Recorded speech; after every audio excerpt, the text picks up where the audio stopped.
Guys আসসালামু আলাইকুম, কেমন আছেন? আমিও ভালো আছি। তো আমি গাইস অনেক জাল পছন্দ করি। আমি নাগা মরিচের জালটা অনেক পছন্দ করি। এনে তুই খা, আমি নিয়েছি পরে না। তো গাইস আমরা দুই ভাই কিন্তু জমজ গাইস। টু আমরা দুই ভাই টুইন। আমি স্কুলে পড়ি, ও মাদ্রাসা পড়ে। আমরা দুই ভাই একসাথে পড়ি না।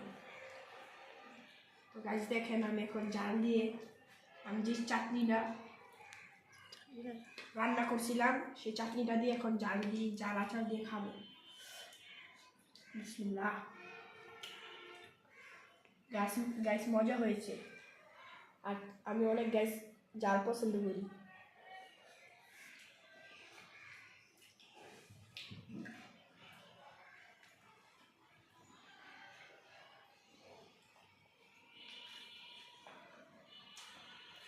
আর ভিডিওটা ভালো লাগলে সাবস্ক্রাইব করে দিবেন, আর একটা লাইক করে দিবেন।